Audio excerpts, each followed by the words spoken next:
അയ്യമ്പള്ളി കാരുണ്യക്ഷേമ സമിതിയുടെ silver jubilee ആഘോഷങ്ങൾ ജനുവരി 12-ാം തീയതി ഞായറാഴ്ച നടക്കുന്നതിന് മുന്നോടിയായി പത്രസമ്മേളനം നടത്തി. സമിതി president M A. Mohanan, secretary M G. Bineesh, രക്ഷാധികാരി സി.സി. ശിവൻ, ഖജാൻജി കെ.എ. ബാബു, കമ്മിറ്റി അംഗം കെ.കെ. രാജീവ് തുടങ്ങിയവർ പത്രസമ്മേളനത്തിൽ പങ്കെടുത്തു.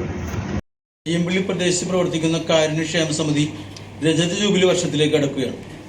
ജാതിമത രാഷ്ട്രീയത്തിന് അതീതമായി ജനക്ഷേമത്തിനു വേണ്ടി പ്രവർത്തിക്കുന്ന ഒരു സംഘടന വേണമെന്ന ഒരു കൂട്ടം ചെറുപ്പക്കാർക്ക് തോന്നിയ ആശയമാണ് ഈ സമിതിയുടെ രൂപീകരണത്തിന് കാരണമായത്. 1999 ഡിസംബർ 19-നാണ് സമിതി രൂപീകരിച്ചത്. ഇപ്പോൾ 147 കുടുംബങ്ങളിൽ നിന്നായി 600ഓളം അംഗങ്ങൾ സമിതിയിലുണ്ട്. 2000 ജനുവരിയിലെ ആദ്യ ഞായറാഴ്ച പ്രഥമ യോഗം ചേർന്നു. അതിനുശേഷം എല്ലാ മാസവും ആദ്യ ഞായറാഴ്ച കുടുംബയോഗം ചേരുന്നു. 25 വർഷമായി ഇത് മുടക്കമില്ലാതെ നടക്കുന്നു.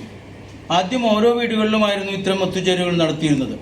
സമിതിക്ക് സ്വന്തമായി കെട്ടിടം വന്നപ്പോൾ യോഗങ്ങൾ അതിലേക്ക് മാറ്റി. ഈ കുടുംബയോഗങ്ങളിൽ വിവിധ വിഷയങ്ങളെക്കുറിച്ച് ക്ലാസുകൾ നടത്തുന്നു. അതായത് വിഷയങ്ങൾ പ്രഗത്ഭരായവരാണ് ക്ലാസ് നയിക്കുന്നത്.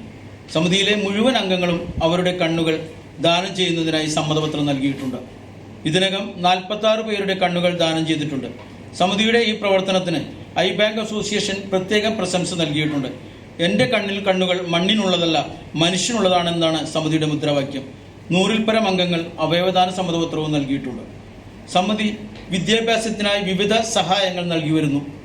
1-ാം ക്ലാസ് മുതൽ 10-ാം ക്ലാസ് വരെ പഠിക്കുന്ന കുട്ടികൾക്ക് ഓരോ വർഷവും പഠനോപകരണങ്ങൾ വിതരണം ചെയ്യുന്നുണ്ട്. SSLC, +2, ബിരുദം, സാങ്കേതിക വിദ്യ എന്നിവയിൽ മികച്ച വിജയം നേടിയവർക്ക് ക്യാഷ് അവാർഡുകൾ നൽകി വരുന്നു.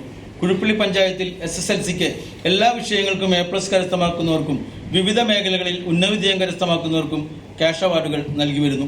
സമിതിക്ക് വിവിധ ധനസഹായ പദ്ധതികളുണ്ട്. വിവാഹത്തിനും ഗൃഹപ്രവേശത്തിനും ധനസഹായം നൽകുന്നു. കൂടാതെ ചികിത്സാ സഹായം, മരണാനന്തര സഹായം നൽകുന്നു. ഗവൺമെന്റ് ആശുപത്രിക്ക് ചാരുബെഞ്ചുകൾ, സ്റ്റൂളുകൾ, വാട്ടർ പ്യൂരിഫയറും നൽകിയിട്ടുണ്ട്. പഞ്ചായത്തിലെ പൊതു താൽപ്പര്യമുള്ള വിഷയങ്ങളിൽ സമിതി സഹകരിക്കുന്നു. ഇത്തരം കാര്യങ്ങൾക്കായി സമിതിയുടെ ഓഡിറ്റോറിയം സൗജന്യമായി തന്നെ അനുവദിച്ചു വരുന്നു. പ്രതിരോധ വിതരണത്തിൽ സഹകരിക്കുന്നു. കൃഷിഭവൻ നൽകുന്ന വിത്തും വളങ്ങളും ഫലവൃക്ഷ തൈകളും ഏറ്റെടുത്ത് വിതരണം ചെയ്യുന്നു. ഇത്തരം പ്രവർത്തനങ്ങൾക്ക് കുഴുപ്പള്ളി പഞ്ചായത്ത് പ്രശസ്തിപത്രം നൽകിയിട്ടുണ്ട്. കുടുംബങ്ങൾ തമ്മിലും ഉണ്ടാകുന്ന പ്രശ്നങ്ങൾ സമിതി രമ്യമായി പരിഹരിക്കുന്നു. അതിനായി കൃപ എന്ന സംവിധാനം തന്നെ നിലവിലുണ്ട്.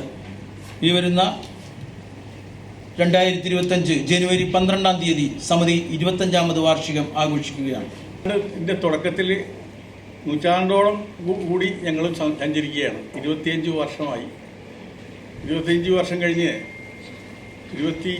അടുത്ത 50ാമത് വർഷത്തിലേക്ക്, ഈ നൂറ്റാണ്ടിൻ്റെ മധ്യത്തിലേക്ക് ഈ സംരംഭം കൈയൊടിച്ച് ഞങ്ങൾ ഉയർത്തുന്നു.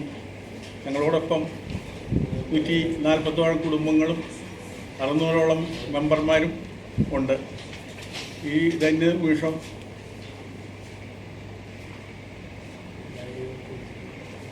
എല്ലാവരെയും ഉൾക്കൊള്ളിച്ചുകൊണ്ട് ഞങ്ങൾ ഒരു ദിവസം മുഴുവനുമുള്ള പരിപാടി ആണ് ഞങ്ങളുടെ കാരുണ്യക്ഷേമ സമിതിയിൽ കൊല്ലത്തോറും നടത്താറുള്ളത്. അത് ഈ കൊല്ലവും മുടങ്ങാതെ നടത്തുന്ന വിവരം ഈ ലോകത്തെ അറിയിക്കുകയാണ്. ആശാപ്രവർത്തകരും ആദരിക്കുകയും അവർക്കൊരു ചെറിയ ക്യാഷ് അവാർഡ് നൽകാനായിട്ട് ഞങ്ങൾ കഴിഞ്ഞിട്ടുണ്ട്. പിന്നെ ഈ വരുന്ന ഇതിൽ നമ്മൾ നോട്ടീസ് നമുക്ക് തന്നിട്ടുണ്ട്.